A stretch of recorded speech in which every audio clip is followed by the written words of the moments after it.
bienvenue ce matin. Est-ce que vous pouvez vous saluer votre voisin, votre voisine, le bénir, de dire sois le bienvenu dans ce lieu, un lieu dans lequel ça va trembler. On va pouvoir bénir l'Éternel ensemble. On va pouvoir déclarer de belles choses et proclamer combien Dieu est bon. On va chanter bénis l'Éternel, ô mon âme. Alors il va y avoir un écho. Je vais commencer que ceux qui vivent. Vous allez répondre que ceux qui vivent, qui respire, loue son nom. Vous chantez loue son nom, loue son nom, loue son nom. Ça ira? Ouais, vous êtes bons.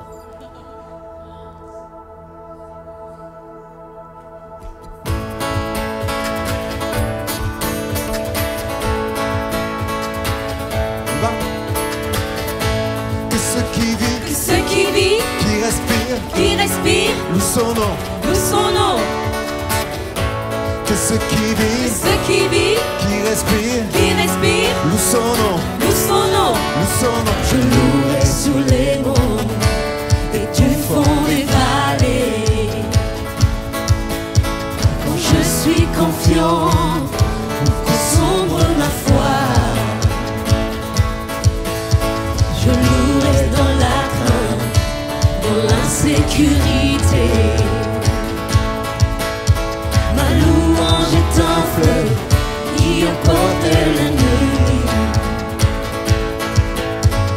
Tant que je vivrai, tout en moi chantera béni l'Éternel, oh mon âme. Béni l'Éternel, oh mon âme. Je louerai peu importe ce que dicte mon âme. Je louerai car je sais que tu restes au contrôle.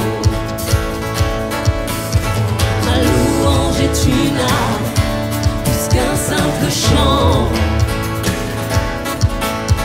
Ma louange est un mur qui a détruit Jéricho. Tant que je vivrai, tout en moi chantera béni l'Éternel, oh mon âme. Béni l'Éternel, oh mon âme. J'élève ma voix, mon Dieu est vivant, rien n'arrêtera ma louange. Béni l'Éternel, oh mon âme. On danse pour le Seigneur. Et on chante de joie. Pour ton autorité. Ton autorité, ta majesté, pour ta victoire, oh Dieu, je te louerai. Ta fidélité, ta sainteté, pour ta puissance, oh Dieu, je te louerai. Ton autorité, ta majesté, pour ta victoire, oh Dieu, je te louerai. Ta fidélité, ta sainteté, pour ta puissance, oh Dieu, je te louerai. Bénis l'Éternel, oh mon âme. Bénis l'Éternel, oh mon âme. Bénis l'Éternel, oh mon âme. Bénis l'Éternel, oh mon âme. J'élève ma voix, mon Dieu est vivant, et n'arrêtera ma louange. J'élève ma voix, mon Dieu est vivant, et n'arrêtera ma louange. J'élève ma voix, mon Dieu est vivant, et n'arrêtera ma louange. Bénis l'Éternel, oh mon âme.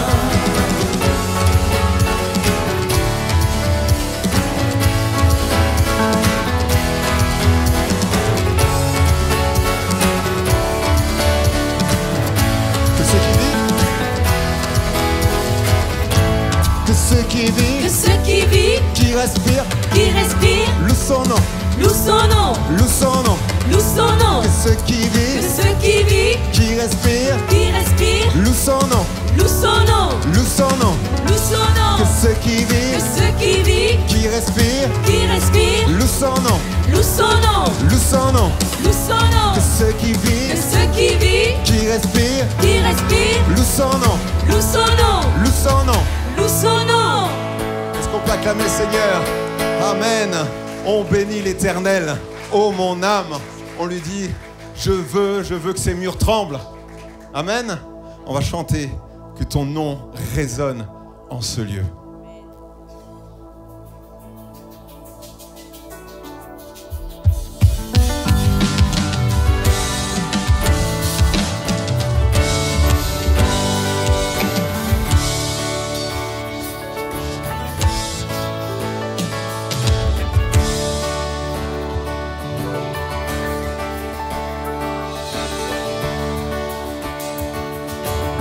Ensemble.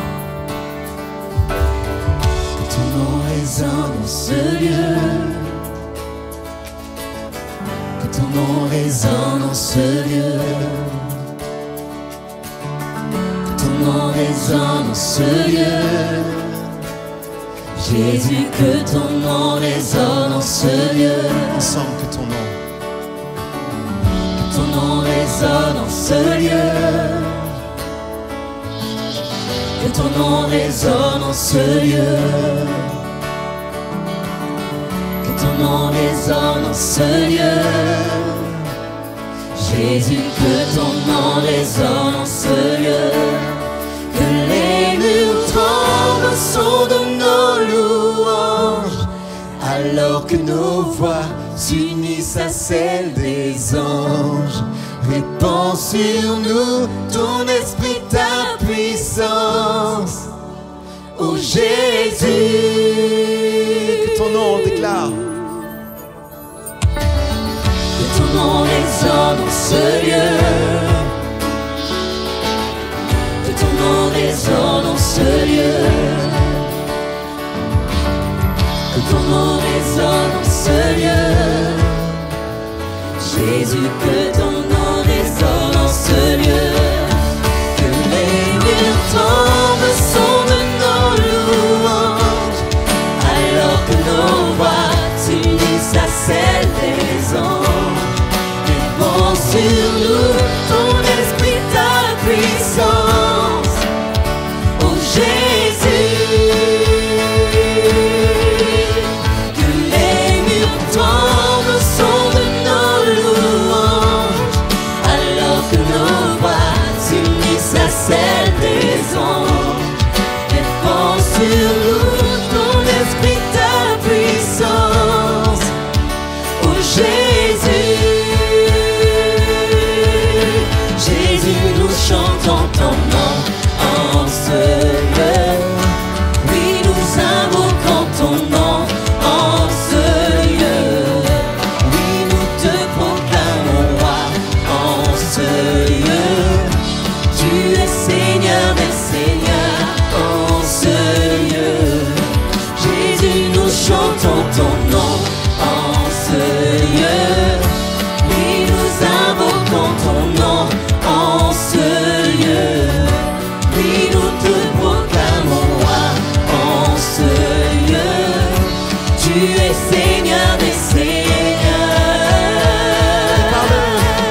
celle des anges.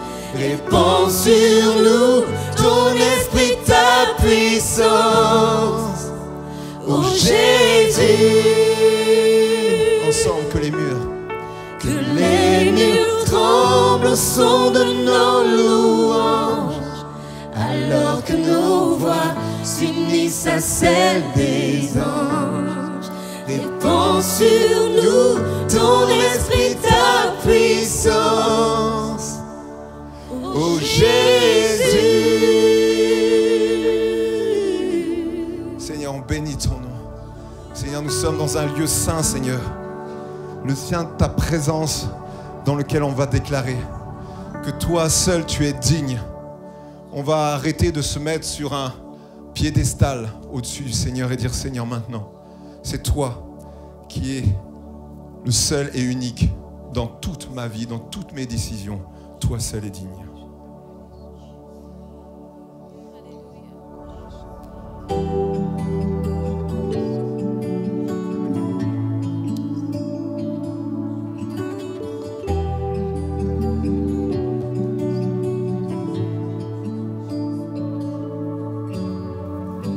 L'immensité de ta grandeur me montre que je ne suis rien.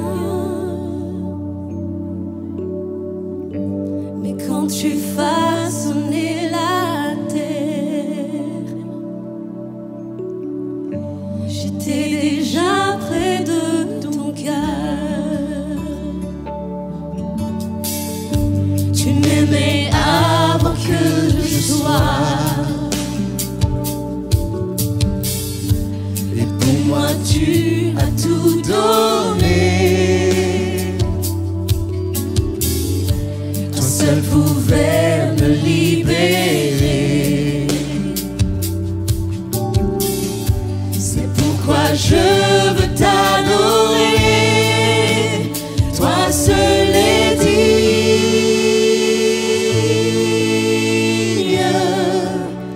de recevoir louange et gloire pour l'éternité. Toi seul est digne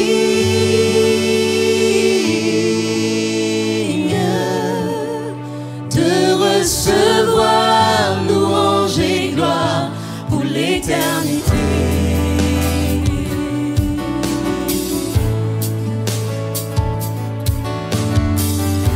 Dans ta présence je me tiens, car tu as ce dont j'ai besoin. Tu as ce dont j'ai besoin. La joie, la vie et le bonheur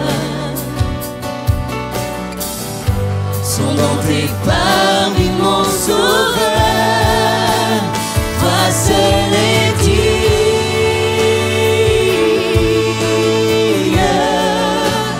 de recevoir louange et gloire pour l'éternité. Toi seul est digne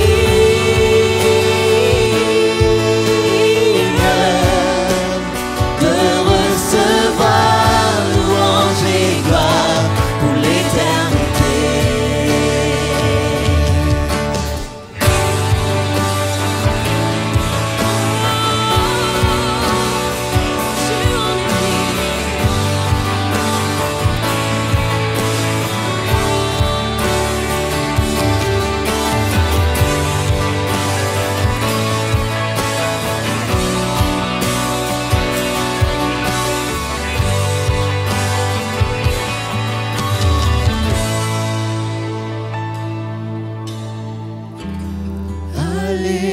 Alléluia.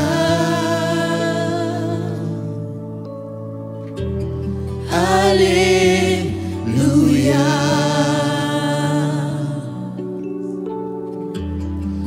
Alléluia.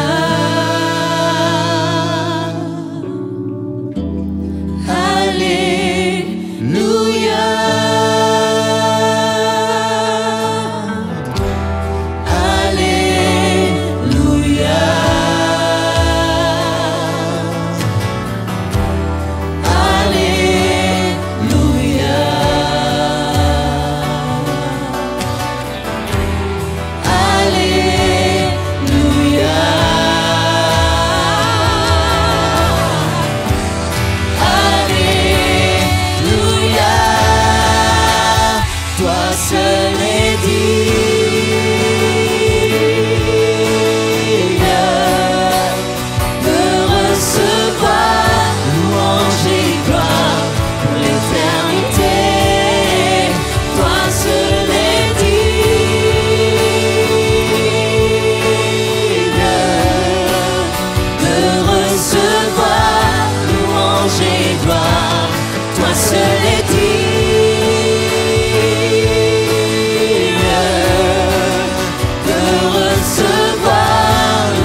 seul est digne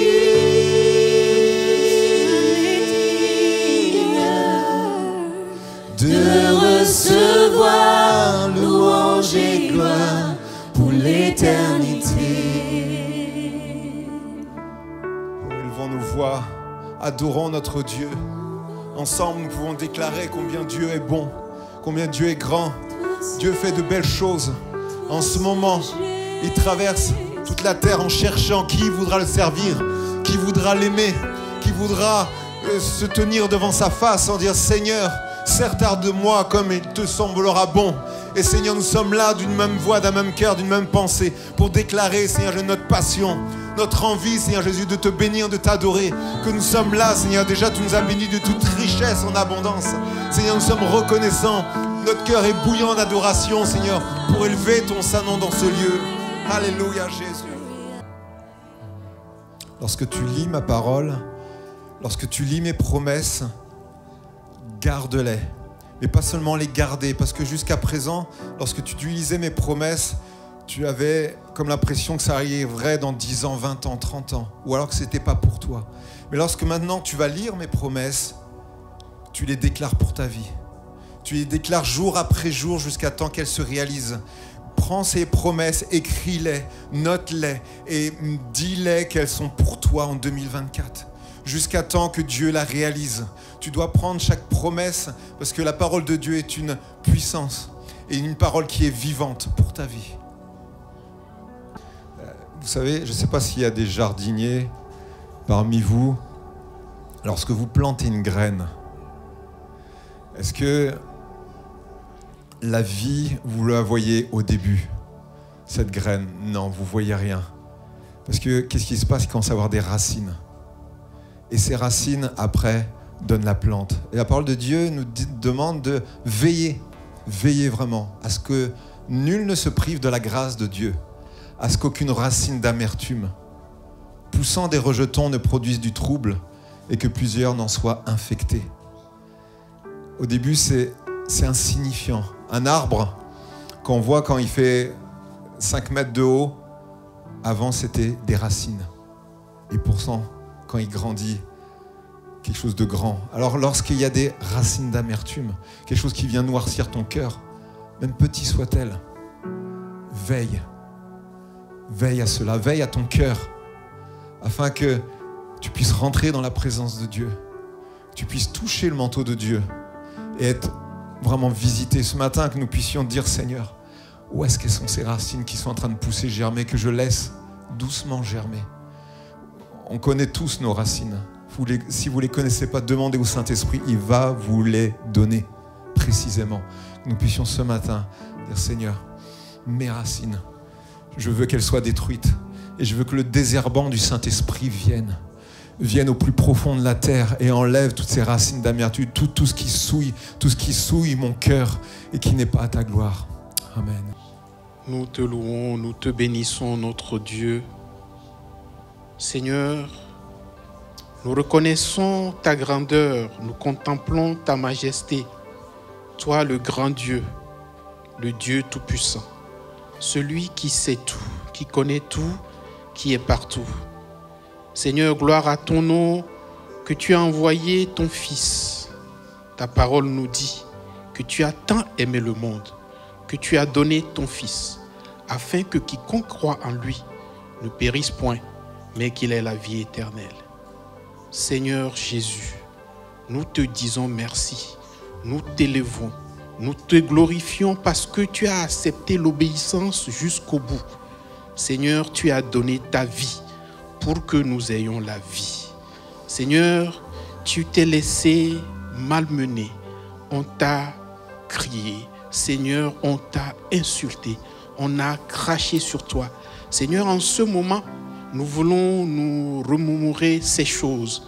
Nous venons à la croix, pas pour son opprobre, mais pour la victoire qui est sortie de la croix, Seigneur. Tu as établi ta vie, tu as donné ta vie. Seigneur, tu es mort, tu es enseveli, mais plus encore, tu es ressuscité des morts. Tu as vaincu la mort, tu as vaincu le péché et tu nous as donné la victoire sur la mort et le péché. Désormais, Seigneur, en toi, nous avons la vie éternelle. Tu es monté aux cieux et tu nous as promis préparer une place pour nous, Seigneur. Et tu as envoyé le Consolateur qui est en nous, avec lequel nous vivons, Seigneur. Et nous vivons ta vie parce que tu es en nous. Dieu éternel tout-puissant, merci. Merci de t'être révélé à nos cœurs, de nous avoir montré le chemin de la vérité qui amène à la vie. Dieu éternel tout-puissant, nous bénissons ton nom. Esprit Saint, en ce moment, Seigneur, inspiré par toi, nous crions, Seigneur, Dieu Père, tu es tout pour nous. Seigneur, en ce moment, Seigneur, que nous commémorons ta mort et ta résurrection, Seigneur, les symboles du pain qui représente ton corps, dont la flagellation, Seigneur, la meurtrissure, guérit nos maux, guérit nos maladies. Ton sang, Seigneur, qui est représenté par le vin, Seigneur, nous demandons à ce que ce sang nous purifie, que nous soyons, Seigneur, dignes de toi et que ta force et ta puissance, la puissance de ton esprit puisse nous guider, Seigneur, à marcher sur la voie que tu nous as tracée. Seigneur, pour que nous remportons le bon combat de la foi en toi, dans le nom de Jésus. Amen. Amen. Tous ceux qui sont baptisés d'eau par immersion puissent se lever. Sentez-vous libre. Sentez-vous libre de prier. Avez-vous une parole de sagesse, de connaissance? Donnez-la. Laissez le Saint-Esprit agir. Vous êtes le temple du Saint-Esprit. Est-ce que vous pouvez dire avec moi? On est le temple du Saint-Esprit. Amen. Je suis le temple du Saint-Esprit. Amen. Je le déclare. Saint-Esprit, sois à l'aise. Prends place. Amen. Amen. On va chanter ce dernier chant et pendant ce chant, nos frères vont passer pour les offrandes. Et vous savez qu'il y a plus de joie à donner qu'à recevoir. Amen. C'est tellement bon quand vous donnez que vous voyez la joie.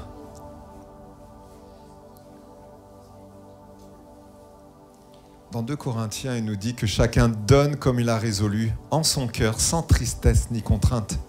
Car Dieu aime celui qui donne avec... Amen. Celui qui donne avec joie. Et il y a des projets futurs. Pour ceux qui ne sont pas au courant, il y a des personnes qui sont en train de travailler sur la nouvelle église. Mais cette nouvelle église ne sera possible d'être construite grâce à vous. Grâce à vous, à ce que vous donnez. Soit on a une maison en paille, soit on a une maison en bois, soit on a une belle église, solide, belle, dans laquelle les Nantais vont pouvoir venir, dans laquelle on va pouvoir vraiment déclarer « Seigneur, la moisson est grande ». Il faut qu'un lieu soit dédié pour qu'on puisse, autour de nous dire « Il y a un lieu dans lequel on loue et on adore Dieu et il y aura de la place pour tout le monde ». Est-ce qu'on est d'accord avec ça? Alors que vraiment vous puissiez dire « Seigneur, moi aussi je veux participer à cela ». Amen. Chantons ensemble ce chant qui dit « Si rien ne va, je lève les yeux vers les hauts sommets, vers le Seigneur. »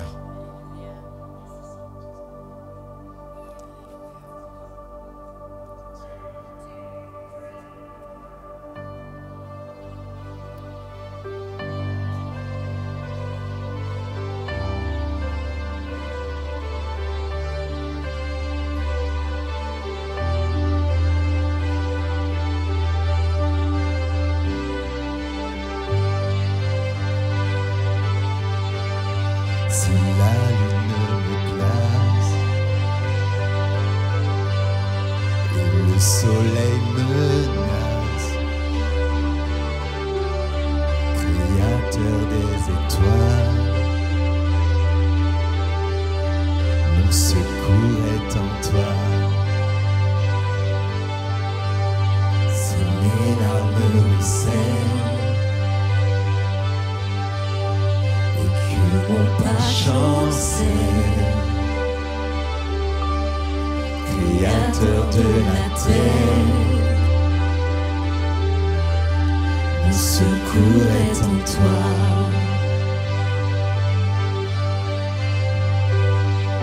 Je lève les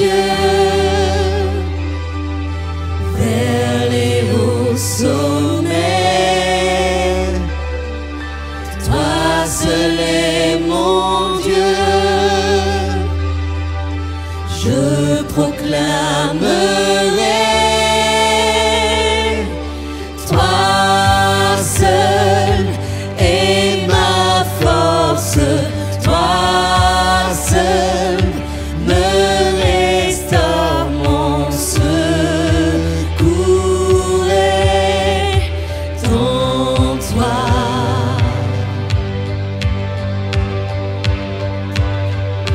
Toujours tu me portes, jamais tu ne dors, mon secours est en toi.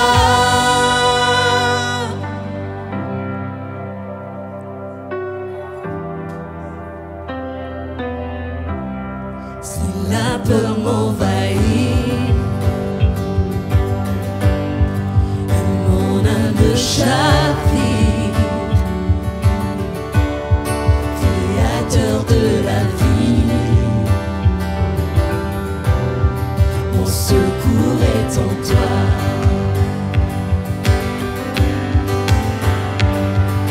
Je lève les yeux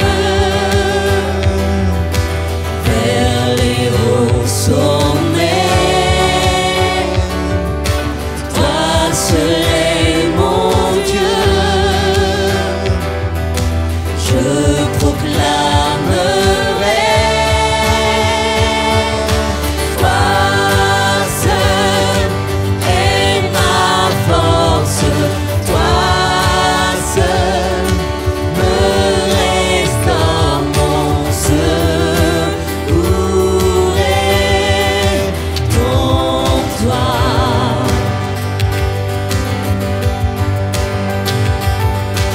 Toujours tu me portes, jamais tu ne dors, mon secours est en toi.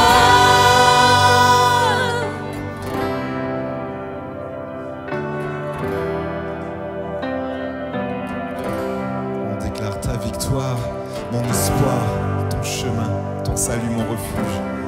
Et tout est en toi.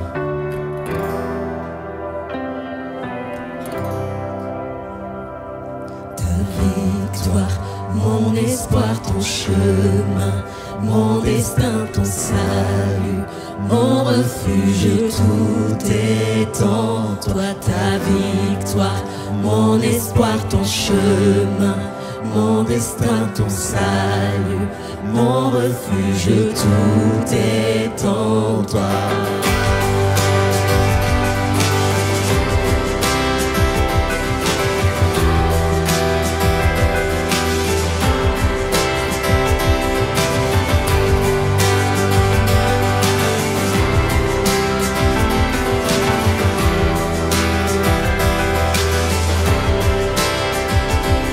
Ta victoire, mon espoir, ton chemin, mon destin, ton salut, mon refuge, tout est en toi. Ta victoire, mon espoir, ton chemin, mon destin, ton salut, mon refuge, tout est en toi. Ta victoire, mon espoir, ton chemin, mon destin, ton salut, mon refuge, tout est en toi. Ta victoire, mon espoir, ton chemin, mon destin, ton salut, mon refuge, tout est en toi.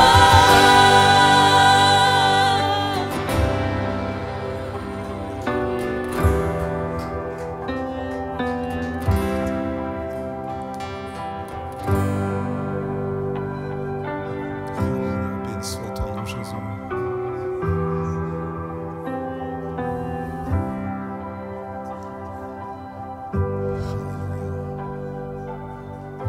Seigneur, merci, parce que nous avons déclaré ta victoire est en toi. Au nom de Jésus. Et on dit ensemble, Amen, Amen, Amen. Alléluia, Seigneur. Alléluia, alléluia, gloire à toi notre Dieu. Merci Seigneur parce que tu es un papa aimant. Merci parce que tu es un Dieu fidèle Seigneur. Seigneur, merci parce que tu prends soin de nous chaque jour Seigneur. Tout ce que nous avons Seigneur vient de toi Seigneur. Seigneur, merci parce que nous avons un toit. Merci parce que chaque jour nous avons à manger Seigneur, parce que tu pourvois à nos besoins. Alors Seigneur mon Dieu, reçois humblement Seigneur une partie de ce que nous avons mis de côté ce matin Seigneur. Seigneur, merci de bénir ces offrandes, de bénir aussi les personnes qui en ont la charge Seigneur. Oui Seigneur, tu as l'œuvre Seigneur, tu as un plan pour chacun de nous, mais tu as un plan aussi pour les personnes qui ne te connaissent pas encore Seigneur. Alors merci pour l'œuvre que tu continues à faire Seigneur dans cette assemblée, Seigneur. Seigneur, je vais te remercier aussi parce que tu es un Dieu qui parle à tes enfants, Seigneur. Ce matin encore, Seigneur, tu as une parole pour chacun de nous, Seigneur. Alors je prie, Seigneur, que nos cœurs soient disposés à recevoir pleinement ce que tu as à nous dire, Seigneur. Parce que tes brebis entendent ta voix, Seigneur, et nous sommes tes brebis, Seigneur. Que rien, Seigneur, mon Dieu, puisse nous distraire, Seigneur. Parce que ta parole est vivante, Seigneur. Ta parole est une épée à double tranchante, Seigneur, mon Dieu. Alors, Seigneur, mon Dieu, fais ton œuvre, Seigneur, que ta parole puisse porter du fruit, Seigneur, dans nos cœurs, Seigneur. Père, sois béni, sois loué, sois glorifié, Seigneur, mon Dieu. Au nom puissant de Jésus-Christ. Amen.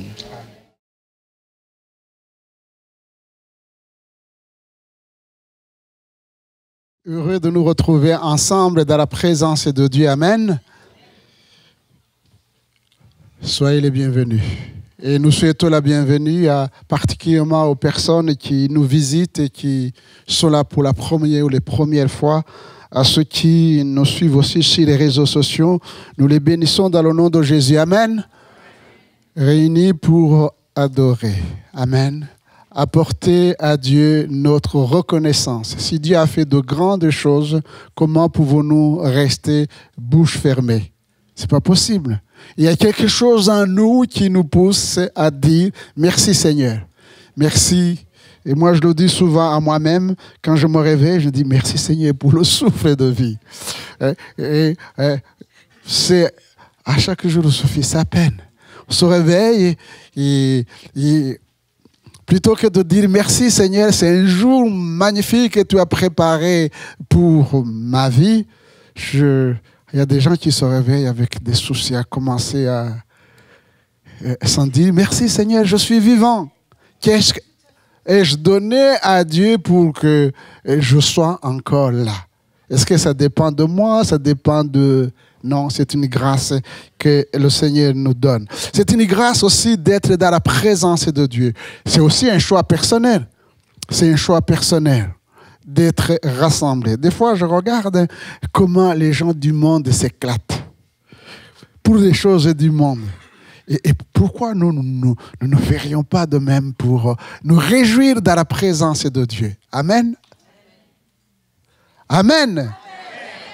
Quand j'étais dans le monde courant derrière la balle, les gens étaient contents. Il suffit de regarder les gens qui regardent le foot. Les gens sont en train de courir et puis ils mettent un but. Alors tout le monde s'éclate.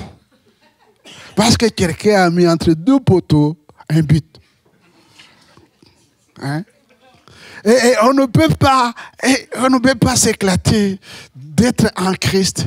Que le Seigneur Jésus est parti nous préparer une place et qui revient bientôt nous chercher. Et cela ne nous procure pas la joie. Et quand on a la joie, les gens se moquent de nous et nous, on a peur.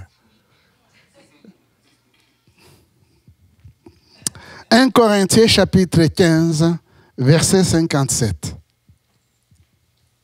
1 Corinthiens chapitre 15, verset 57. Mais grâce soit rendue à Dieu qui nous donne la victoire par notre Seigneur Jésus-Christ.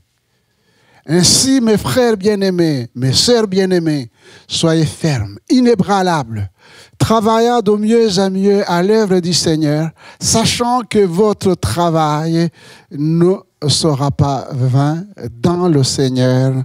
Amen. Voilà, on reste ici sur le verset 58, mais revenons sur le verset 57. Eh bien, l'apôtre Paul rend grâce à Dieu qui nous donne la victoire en Jésus-Christ. Amen. Nous sommes victorieux. Et cela ne dépend pas de mes forces, ne dépend pas de moi seulement, mais dépend de la foi que je place dans la victoire sur la croix. La victoire de Jésus est devenue ma victoire. Je suis plus que vainqueur en Jésus-Christ. Amen. Je suis plus que vainqueur. En tout cas, c'est le désir de Dieu que je sois vainqueur, vainqueur en toutes choses. Et c'est le désir du Père de nous accorder cette victoire. Mais j'aimerais qu'on puisse rester sur 4 choses qui sont bien mentionnées dans le chapitre 15, verset 58. Le premier point que nous allons aborder, c'est quelque chose de simple. Il dit, mes frères bien-aimés, mes sœurs bien-aimées. Deuxièmement, il dit à ses frères bien-aimés, à ses sœurs bien-aimées, il dit, soyez fermes, inébranlables. Troisième point, travaillant de mieux en mieux à l'œuvre du Seigneur. Travaillant de mieux en mieux à l'œuvre du Seigneur. Et quatrième point, votre travail ne sera pas vain dans le Seigneur. Mes frères bien-aimés, mes sœurs bien-aimées, est-ce que vous pensez, chers frères et sœurs, que c'est une formule de politesse?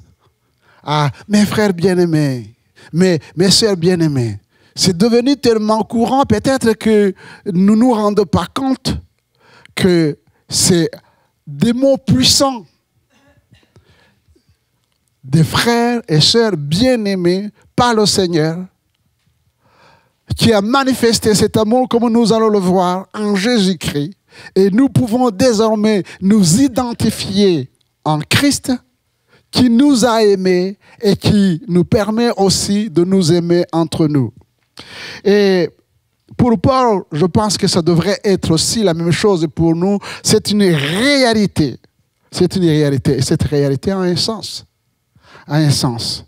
Un sens que nous devons conserver et consolider. Parce que cet amour manifesté en Jésus-Christ, cet amour qui doit se manifester entre nous est menacé. Quelles que soient les années de conversion. Et j'en vais pour preuve, eh bien, cette exhortation de l'apôtre Paul qui, en Philippiens chapitre 4, verset 1er, quand il dit « C'est pourquoi mes bien-aimés », toujours cette formule qui exprime une réalité.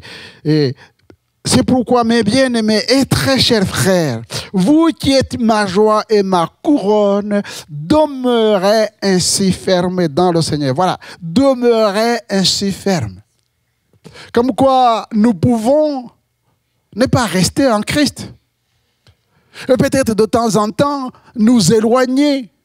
Et l'apôtre nous dit, demeurez en Christ.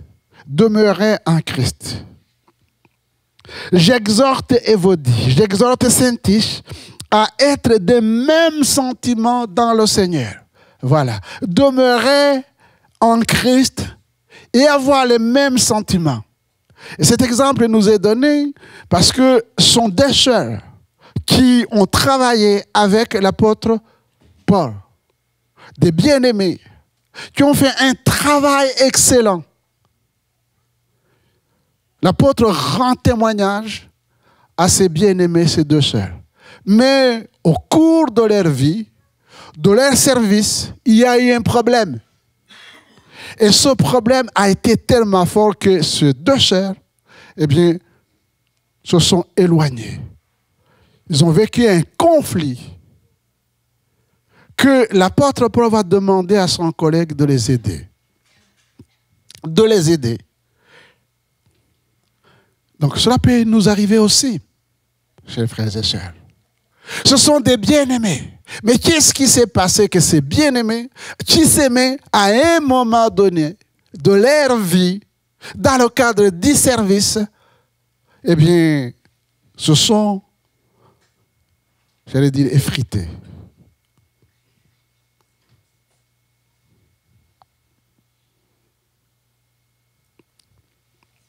Ils ont travaillé à l'œuvre du Seigneur. Leurs noms sont inscrits dans le livre de vie, mais l'adversaire est passé par là. Ils ne sont plus des mêmes sentiments, des mêmes cœurs. Peut-être si elle est fréquente la même église, eh bien, chacun va à gauche, l'autre va à droite. Ou s'ils sont obligés de se rencontrer en sortant, eh bien, ils vont dire « Bonjour, ma sœur ». Mais au fond du cœur,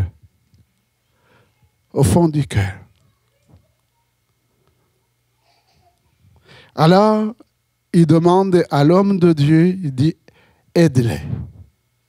Comme quoi, nous avons besoin de l'aide du Seigneur dans notre vie de tous les jours, mais nous avons besoin non seulement de la communion fraternelle, et cette communion fraternelle se manifeste également par l'aide, non seulement par la prière, mais aussi par le fait que nous pouvons aider un frère ou une sœur qui passe par la difficulté, que ce soit lié à sa vie personnelle, que ce soit lié à sa vie familiale, que ce soit lié à sa vie professionnelle, ou que ce soit lié au service dans l'Église.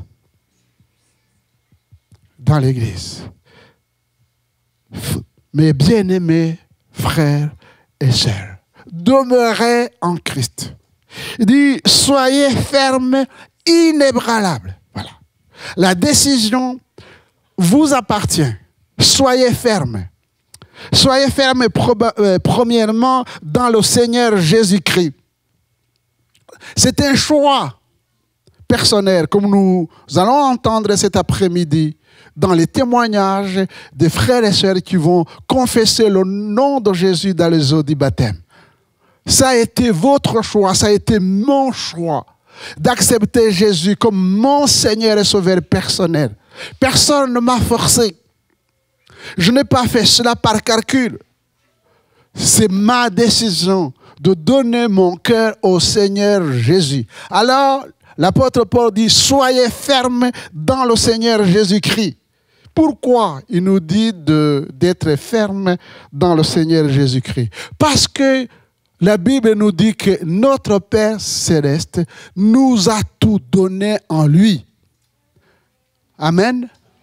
Et j'attire votre attention, chers frères et sœurs, que être évangélique, c'est de croire à l'évangile. C'est simple, mais c'est ça.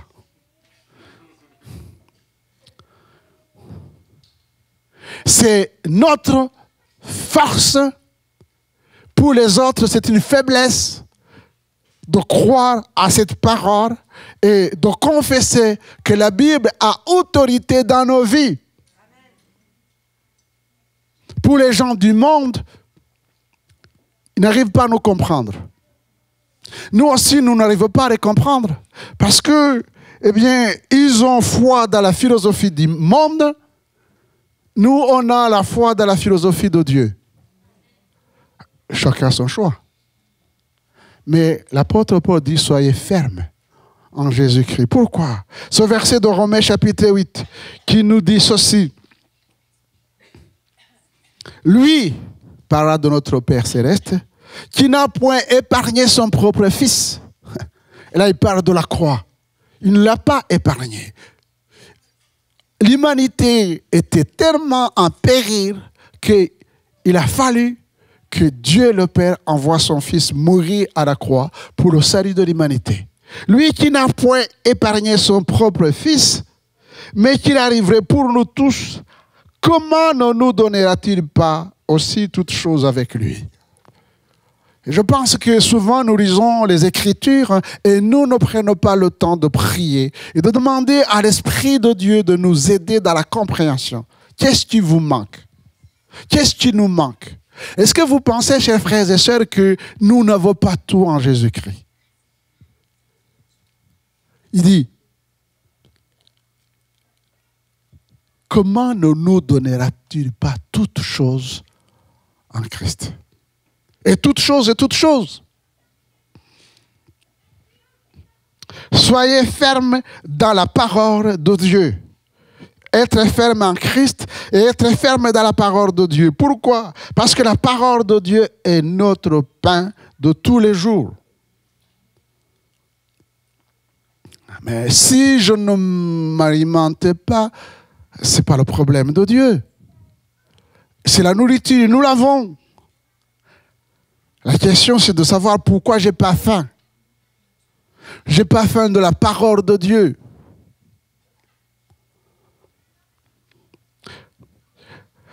La parole de Dieu, c'est une lumière sur notre sentier, une lampe à nos pieds. Comment se fait-il que, alors, je n'arrive pas à m'orienter? Pourquoi ce qui devait être une lumière devient ténèbres?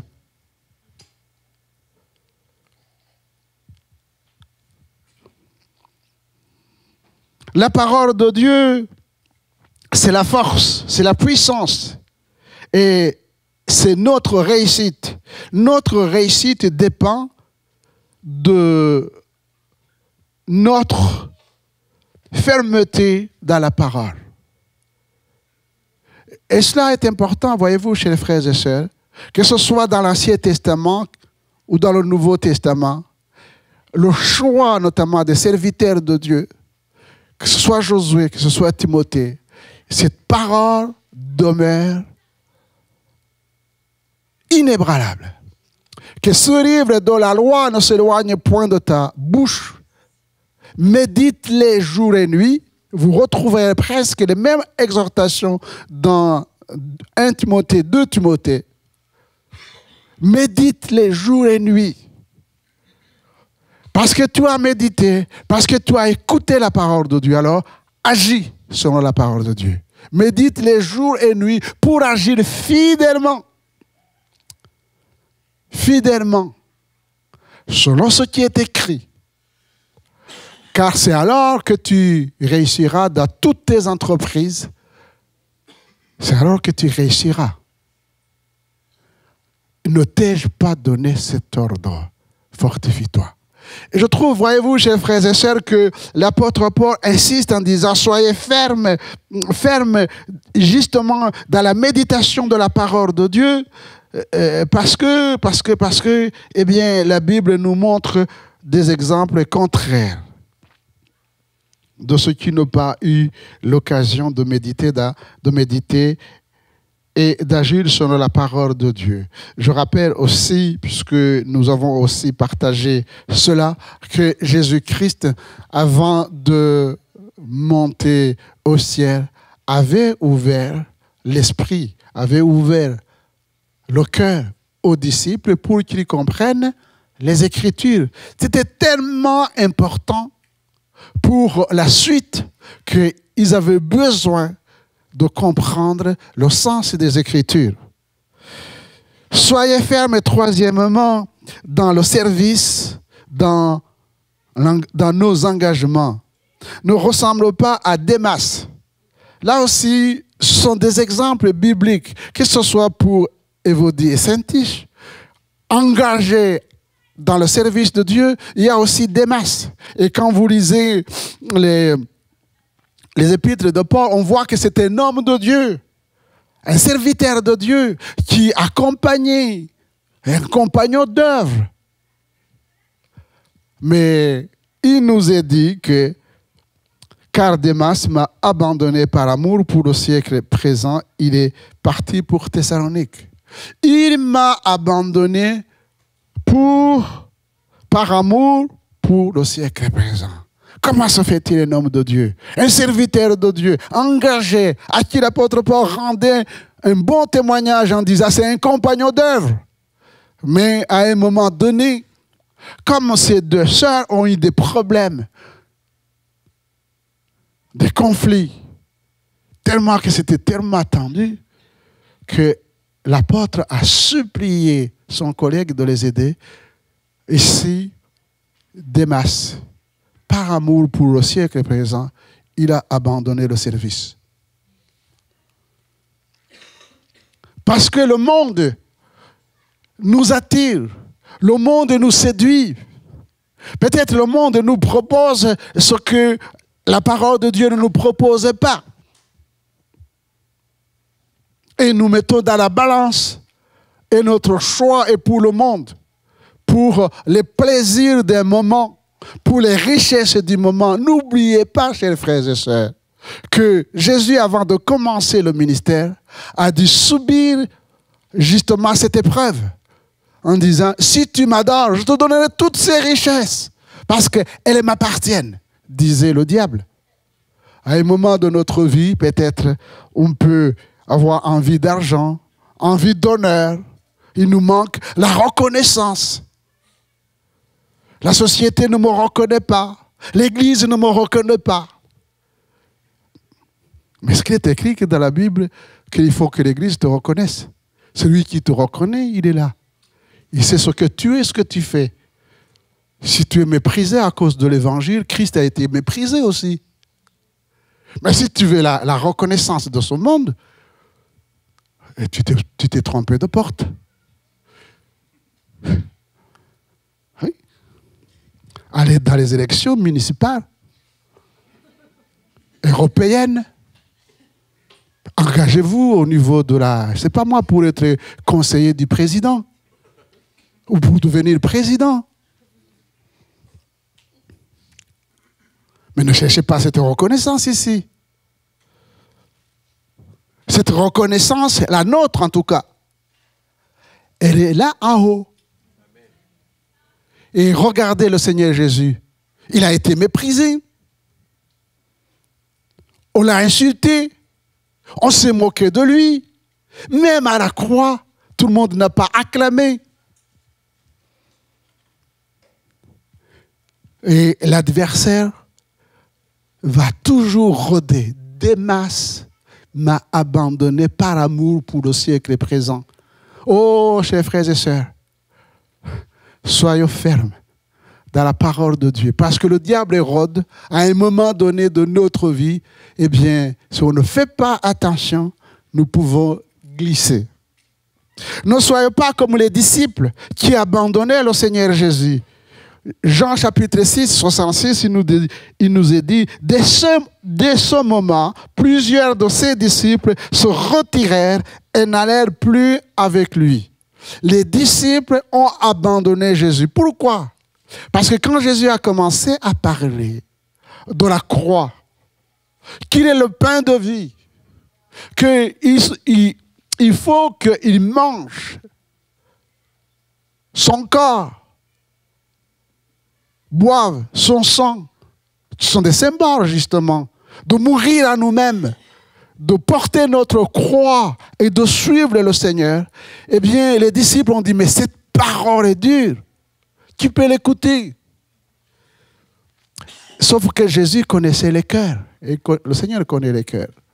Si nous ne voulons pas suivre la parole de Dieu, telle qu'elle est mentionnée ici, un jour ou l'autre, l'adversaire trouvera un chemin pour nous ébranler. Et là, il nous est dit, ils le quittèrent. Et Jésus se tournant, cette fois-ci, vers les 12 qu'il avait choisis, les apôtres. Il va leur dire, et vous ne voulez pas suivre l'exemple de ces autres-là qui sont partis. Et c'est là où on voit la différence entre la révélation de ce qui est écrit, parce que puis il va dire, à quel autre irions-nous? Tu as les paroles de la vie éternelle. Et nous avons cru, et nous avons connu que tu es le Fils du Dieu vivant, le Saint de Dieu. C'est un choix personnel. C'est une conviction personnelle, c'est une décision personnelle de suivre le Seigneur. Oui, dans la Bible, il nous est dit que des hommes ont fui la paix de Dieu. C'est le cas de Jonas, par exemple. Le Seigneur lui donne une direction, il refuse. Parce que ce que Dieu lui demande ne correspond pas à ce qui est au fond de son cœur. Il ne veut pas aller bénir les Ninivites parce qu'il ne les aime pas, c'est tout. Ils ont fait tellement du mal à son peuple que là, le Seigneur touche quelque chose. Envoie-moi ailleurs, mais pas chez eux. Il finira bien sûr par y aller, parce que le Seigneur ne change pas. Là aussi, c'est une vérité, chers frères et sœurs. Si vous êtes sûr que le Seigneur vous a dit quelque chose, n'essayez pas de le faire changer d'avis, comme Balaam. Disait Balaam. Il y a des gens qui ils ont bien entendu que c'est Dieu qui parle et c'est écrit dans la parole de Dieu. Alors ils vont gêner, prier pour voir si le Seigneur peut dire le contraire. Alors cesser de gêner, ça ne sert à rien. Parce qu'un homme peut changer, mais Dieu ne peut pas changer. Amen. Un homme peut changer, mais Dieu ne peut pas changer. Parce qu'il ne se trompe pas. Il ne se trompe pas. Par contre, il est compatissant, miséricordieux. Il attendra, te conduira sur le chemin de la vérité. Mais lui, il ne changera pas, mais il va te changer. Il va me changer pour que je comprenne pourquoi il me résiste. Et il a résisté à Jonas jusqu'à ce qu'il fasse ce qu'il lui a demandé de faire. Et peut-être on prendra le bon exemple, je vais dire, Ésaïe 6:8. J'ai entendu la voix du Seigneur dire, à qui enverrai-je et qui marchera pour nous? Je répondis, me voici, envoie-moi. Là aussi, quand le Seigneur appelle, ne dites pas, ah, c'est un tel, lui, il a des compétences. Mais qui te dit que le Seigneur cherche des compétences? Il cherche un cœur aimant et obéissant. C'est différent. Hein? Le Seigneur ne cherche pas des compétents. Non. Parce que des fois, quand on est compétent, on n'est pas malléable avec le Seigneur. Ou alors, il faut accepter la brisure, être brisé.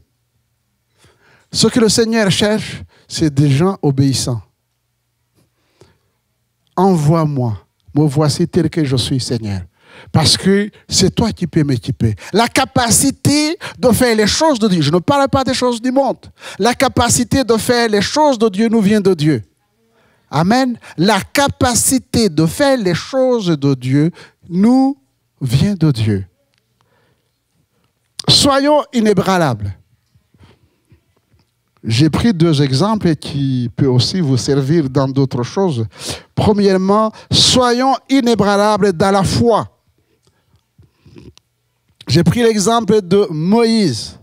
Ce n'est pas la foi que Moïse, devenu grand, refusa d'être appelé fils de la fille de Pharaon, aimant mieux être maltraité avec le peuple de Dieu que d'avoir pour l'instant la jouissance du péché. Regarda le propre de Christ comme une richesse plus grande que les trésors de l'Égypte, car il avait les yeux fixés sur la rémunération. C'est pas la foi qui quittant l'Égypte sans être effrayé de la colère du roi, car il se montra ferme comme voyant celui qui est invisible.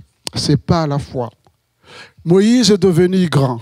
Quand il est devenu grand, il a compris en fait qu'il n'était pas le fils de la fille de Pharaon.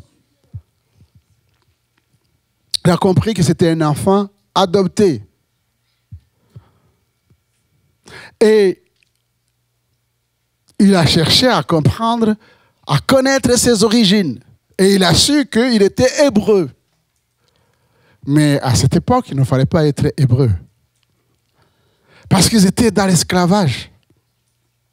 Alors que lui, c'était un prince.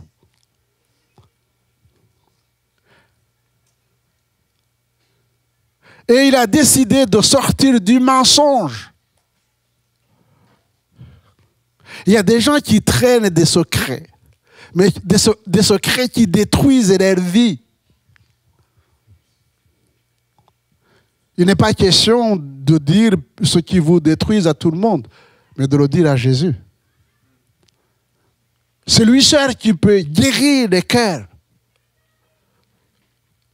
Devenir grand, c'est justement comprendre qu'on a besoin du Créateur, qu'on a besoin d'un Sauveur. Et lui, il a compris que la jouissance du péché, des richesses de ce monde n'ont rien à voir que d'écouter Dieu qui l'appelait à son service. Et il avait manifesté son désir d'agir comme aujourd'hui ce que nous voyons dans le monde. Le monde agit de la même manière que Moïse avant la conversion. Moïse, qu'est-ce qu'il a fait? Il a tué un homme, il l'a enterré dans le sable. Pense à bien faire. Et quand il a rencontré le Seigneur, eh bien, il va lui dire, maintenant tu retournes. Retourne là où tu as commis un crime. Et tu vas effacer ces traces en proclamant la parole de Dieu. Et tu vas sortir ces hommes, ces femmes de l'esclavage en montrant l'amour de Dieu. L'amour de Dieu. Il a refusé justement les richesses de ce monde. Il a accepté la calomnie. Il a accepté la solitude. Il a accepté toutes ces choses parce que cette fois-ci, il n'était pas guidé par le pouvoir, les richesses de ce monde. Il était guidé par l'Esprit de Dieu. Parce qu'il nous dit, il avait les yeux désormais fixés sur celui qu'on ne voit pas. Aujourd'hui, celui qu'on ne voit pas, nous le voyons. C'était le Fils de Dieu, c'était Dieu avant l'incarnation. Mais maintenant, tout le monde peut accepter Jésus comme Seigneur et Sauveur de sa vie et être guidé par lui. Soyons inébranlables dans l'amour. J'aurais pu commencer par là, parce que pour moi, c'est le summum des choses qui doivent caractériser un enfant de Dieu. L'amour est au-dessus de tout. C'est la source de notre motivation. C'est notre identité vis-à-vis de Dieu, vis-à-vis de l'Église, vis-à-vis du monde. Parce que Dieu est amour. Et il a manifesté son amour en nous donnant son Fils Jésus-Christ. Et ce que nous devons donner aux autres aussi.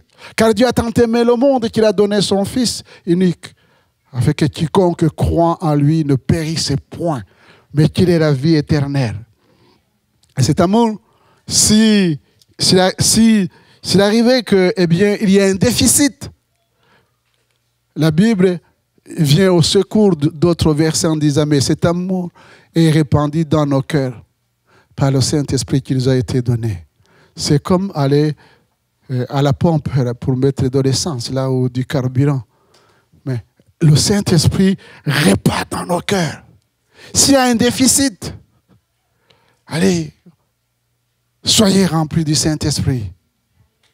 Et le Saint-Esprit, bien, c'est aussi son rôle, c'est de nous donner l'amour de Dieu. Et pourquoi je dis cela? Je reviens sur l'exemple que j'avais déjà partagé avec vous.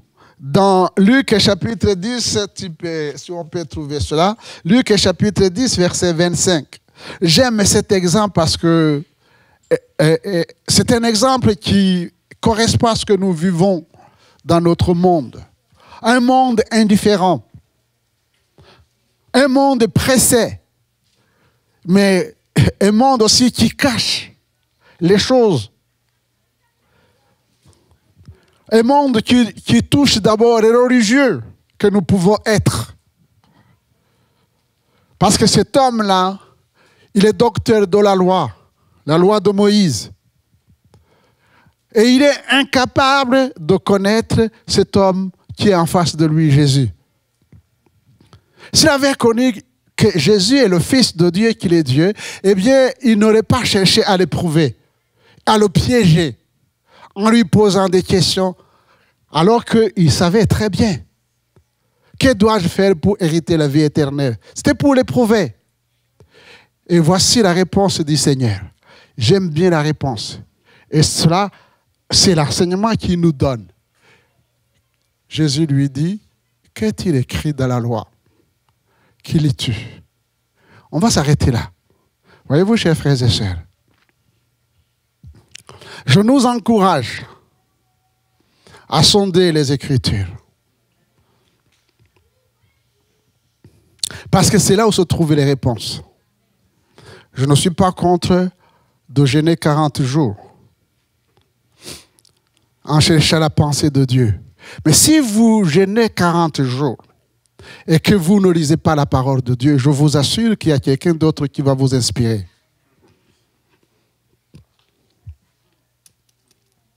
Parce que dans 40 jours, le diable s'est approché de Jésus. Il s'est approché de Jésus alors qu'il était dans le jeûne et prière. Qu'est-ce qu'il lui a proposé? Il était le Fils de Dieu. Il était Dieu. Qu'est-ce que tu lis dans la Bible? Tu n'ouvrais pas la parole de Dieu. Comment veux-tu devenir vainqueur? Et il va bien répondre, bien sûr, puisqu'il connaissait. Mais cette connaissance, c'est une connaissance religieuse. C'est une connaissance intellectuelle. En disant, continue. Quel es-tu?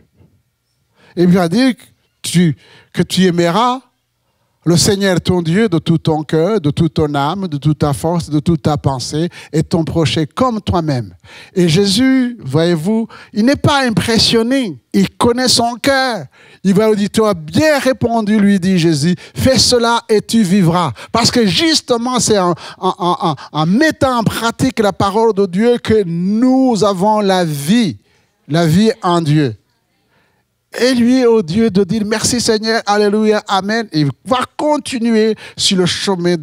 Il va peut-être montrer qu'il est plus intelligent que Jésus.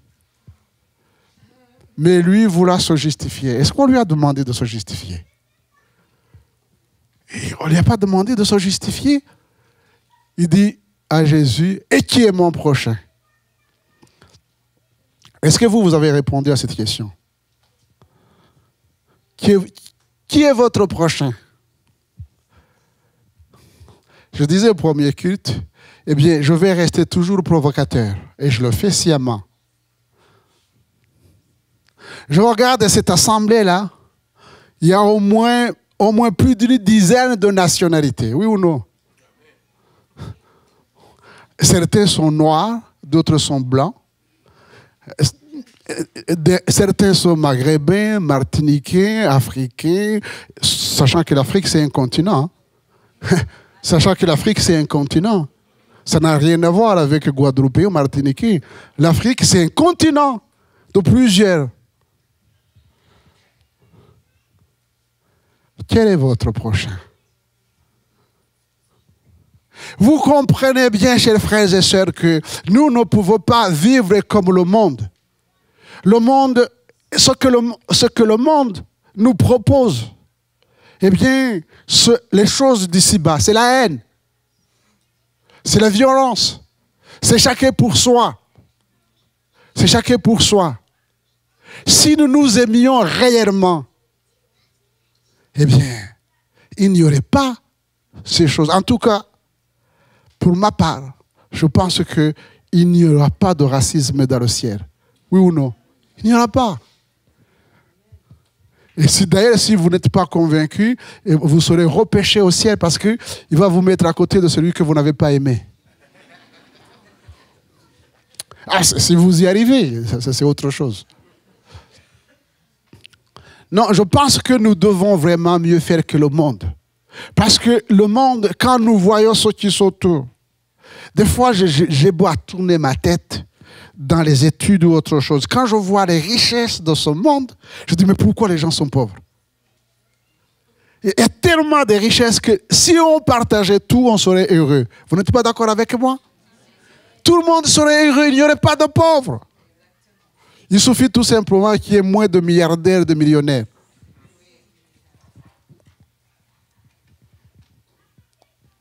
Si on était vraiment remplis de l'amour de Dieu, on serait tous heureux.